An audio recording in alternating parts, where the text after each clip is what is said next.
So I'm going to start by giving the background to Youth on Track, which is an early intervention program, and then talking about what we did to evaluate it. So Youth on Track is an early intervention scheme that was introduced in New South Wales in 2013. It started, and it's still in a trial phase of 6 sites. There's both metropolitan sites like Blacktown and the Hunter, and regional sites like Coffs Harbour and the central west of New South Wales. And so it only targets people with one formal contact with the police, but who've never had a supervised court order. So youth justice, what youth justice is doing differently with this program is mostly it only offers therapeutic interventions to people who've already had a supervised community order or have been released from a control order in detention. So this program aims to kind of give a therapeutic intervention to these young people earlier on in their offending trajectory to try to intervene earlier and to stop kind of further offending. So it aims to reduce the risk of young people reoffending, but also the probability of young people becoming entrenched in the criminal justice system, so having lots of further offences or further custodial orders. So what does Youth on Track involve? Well, it involves up to 1 year of case management based on a young person's risk of reoffending. So for the highest level, that'll be the full year, but for the lowest level, it could only be 3 months, for example. Those caseworkers can give therapeutic interventions. The most common one is a cognitive behavioural intervention called CHART, which Youth Justice New South Wales uses in other programs and contexts, and I think it might also be used in states like Victoria as well. And there's also a family-based interventions that caseworkers can deliver, which is called collaborative family work. Caseworkers can refer young people to other services like alcohol and other drug services or employment services based on their needs. And caseworkers can engage with schools to try to increase young persons' attendance. So the program is based on risk-needs-responsivity principles. So why is that? The length of youth on track is based on a young person's risk of reoffending, what interventions they receive and what services they're referred to is based on their criminologic needs, and caseworkers are supposed to be responsive to young people's different learning methods. So Youth Justice approached us to evaluate this new program, and so they wanted to know if it was achieving its main objective. So our research question, our primary question, was what is the causal impact of Youth on Track on reoffending? But we also wanted to know if the therapeutic interventions were having a more holistic impact on young people's lives. So we also wanted to evaluate whether Youth on Track was increasing participation in education and employment, and whether it was increasing participation in community activities and stable housing. So the challenge for us evaluators in evaluating a program like Youth on Track is that the ideal is that we want 2 groups of young people who are exactly the same, except one has taken Youth on Track and one hasn't. And the reason we want that ideal is because any change in any of the outcomes, like reoffending, will be due to Youth on Track and not some other factor or other difference between the groups. So that's kind of hard to do in practice. So we considered a couple of options on how to do that. The first was a kind of panel method. So Youth on Track was only implemented in certain sites. Those sites corresponded with New South Wales police area commands. So we could have compared the treatment police area commands with the control police area commands. However, for this to work, Youth on Track would need a kind of aggregate impact on reoffending rates in the police area command. We don't think Youth on Track would have had that impact. Firstly, not everybody's referred to Youth on Track. Secondly, even the people who are referred, only about half will actually begin Youth on Track, and only half of those will actually complete Youth on Track. So it's quite a high rate of attrition, so we don't think it would have had any aggregate impact.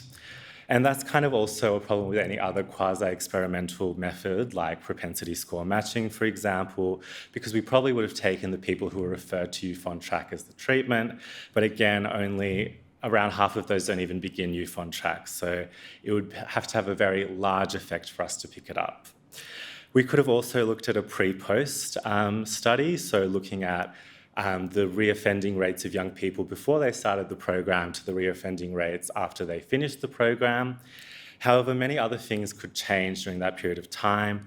Some studies suggest that there's an age crime curve and many young people will desist from reoffending without any intervention at all. So we wouldn't want to erroneously conclude that Youth on Track was having an impact without it actually having an impact. So what we decided to do was a randomised controlled trial. So for those people who aren't familiar, a randomised controlled trial, so in one, there's two groups, a treatment and control group. So here the treatment group is Youth on Track, and the control group is Fast Track, which I'll describe later. And so everybody who's referred to Youth on Track, who met that eligibility criteria beforehand, will get randomly assigned by a ballot tool to either participate in Youth on Track or go into our control intervention. And so the point of that is it kind of gives us our two idealized groups because everybody has the same probability of reaching Youth on Track. The characteristics between the groups should be the same. The only difference should be the participation in Youth on Track of the treatment group. So we didn't give a no intervention control because we didn't want young people who wanted, so for young people who wanted an intervention, we didn't want to give them no intervention. So we created, just for the purpose of this evaluation, a minimal service model called Fast Track. So Fast Track only lasts 6 weeks. It only consists of 4 sessions. And unlike Youth on Track, participants that are assigned to Fast Track do not receive any interventions from caseworkers like the behavioural intervention or the family intervention, but they can be referred to other services. So they mostly get caseworker support. So everybody this RCT ran between August 2017 and June 2020, and everybody who was referred to Youth on Track between that period would be randomly balloted to Youth on Track or Fast Track, and we compare the outcomes between those two groups of young people. So our sample size is on the right. So we examined outcomes for a 12-month follow-up and a 24-month follow-up. So for example, reoffending within 12 months or custodial episodes within 24 months.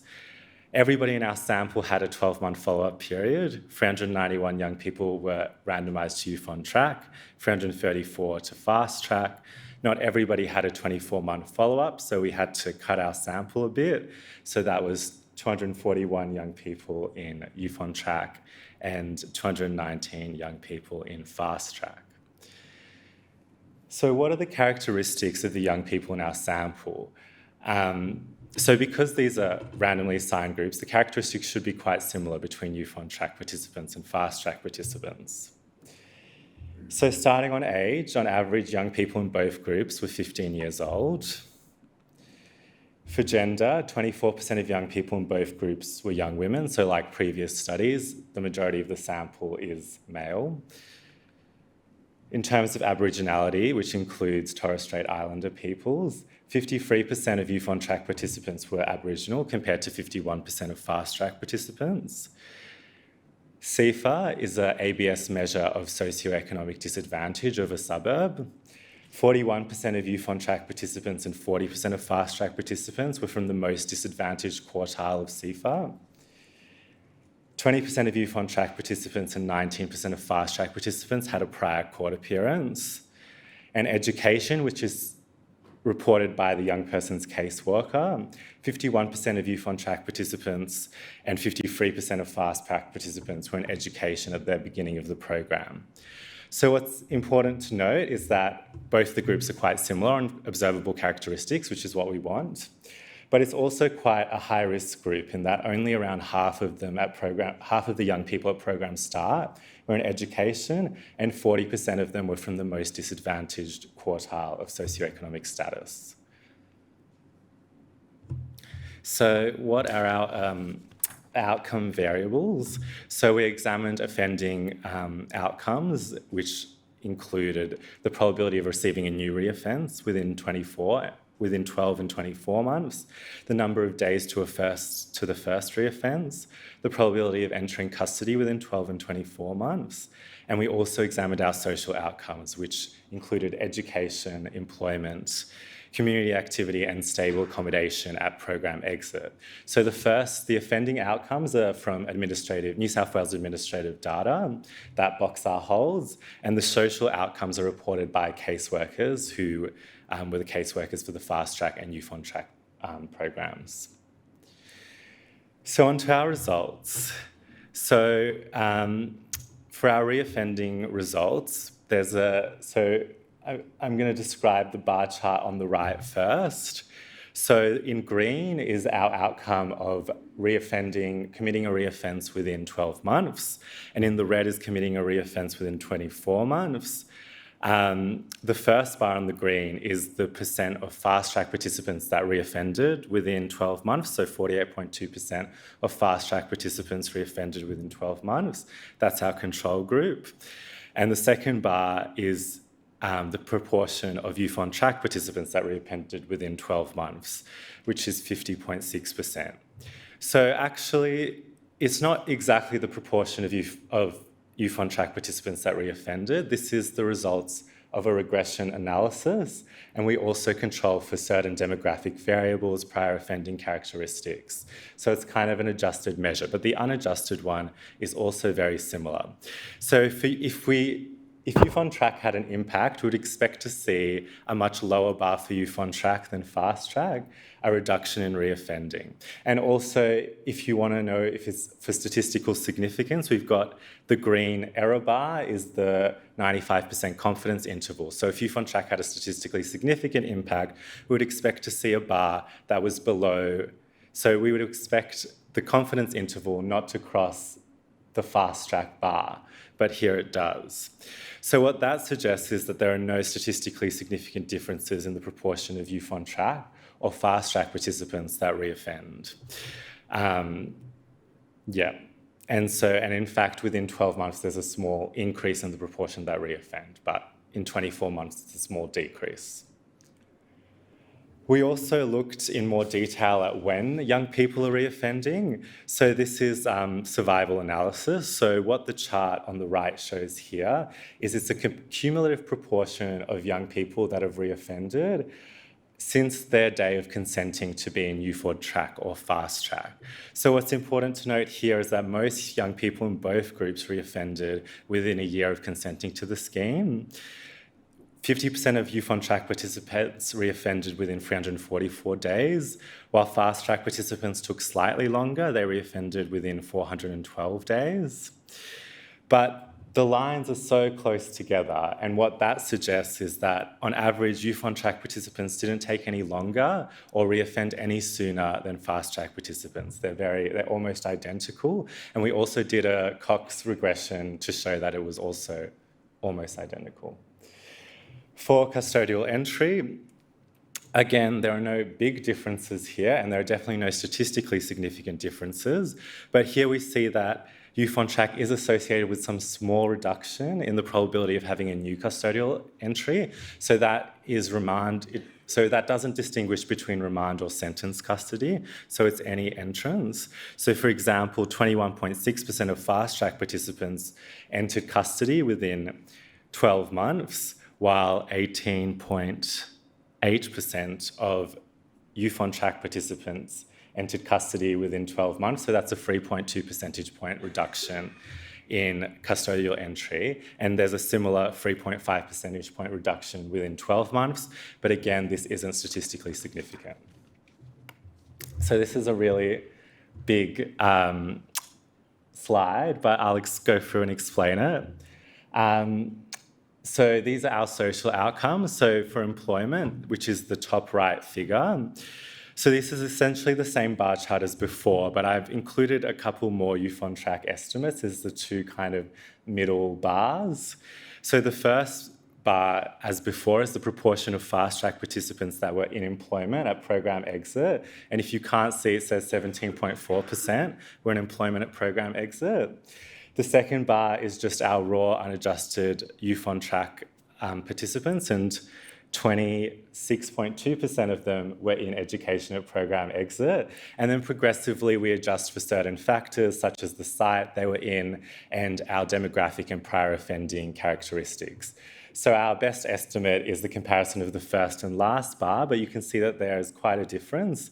So 23.6% of Youth on Track participants were in employment at program exit compared to 17.4% of fast track participants, and that's a 6.2 percentage point difference that is statistically significant at the 5% level. The figure below that is the education figure. So the bars are quite similar for both fast track and Youth on Track participants, around 62%, though it is quite an increase from program entry for both of them, seeing that they were only around half were in education at program entry. And for our other social outcomes, I haven't included the charts here, but we found no differences in rates of community activity or stable accommodation for Youth on Track or fast track participants. And we did find that Youth on Track participants were 1.5 percentage points less likely to be in out-of-home care at program exit compared to fast track participants. So to sum up, we found some positive effects like an increase in employment and a decrease in out-of-home care, but the main outcome, which was to reduce reoffending, didn't eventuate for Youth on Track. So why was there no such difference in reoffending? Well, the first reason is that reoffending is a hard outcome to shift. Like the other presenters of this session have mentioned, there are many risk factors that are important to offending, and many of them, such as being in out-of-home care, having childhood trauma, having socioeconomic disadvantage, happen long before program entry into Youth on Track, which makes them hard to address and shift. Secondly, Youth on Track had certain weaknesses in its program implementation. So firstly, as I mentioned before, only 52% of the people who begun Youth on Track actually completed it, so maybe many young people weren't getting the interventions they needed. The second main intervention of Youth on Track was the family intervention, but barely any young people received that intervention, only 1 in 10 did. And 1 in 10 young people who begun Youth on Track received absolutely no services or interventions. They only had caseworker support. And then CHART, which is Youth on Track's main behavioural intervention, has never been evaluated. So it does come from an evidence-based literature, risk-needs-responsivity, but the way it's been adapted to the New South Wales context has never been evaluated. So we don't know how effective it is as a component. Thirdly, it's important to note that Youth on Track was implemented quite differently across the 6 sites. So we don't have many measures of implementation, but we have the basic ones of how many people received interventions, how long the program was, how many people completed it. And those statistics varied quite substantially between sites. And the site that did score highest on our measures also had the best reoffending and incarceration results. So that kind of suggests that maybe further qualitative research is needed to kind of assist in isolating the measures on what leads to enhanced outcomes in Youth on Track. And finally, we can't discount, because we've been comparing Youth on Track with Fast Track, on how effective Fast Track is as an intervention. So there are some benefits of Fast Track. So because it's a shorter program, engagement rates are much better for Fast Track. 81% of young people actually completed Fast Track, compared with the 50% of Youth on Track participants. And going back to the risk-needs-responsivity framework, some young people may have a sufficient risk level, a low enough risk level, to have their needs met by a shorter intervention. And finally, we could have also had kind of spillovers between Youth on Track and Fast Track. So it was the same caseworkers that delivered both. So they could have used some of the principles from Youth on Track in how they delivered Fast Track, which would kind of make Fast Track a better program than it may have been otherwise. Great, so that was a lot of information, but I'm happy to take any questions.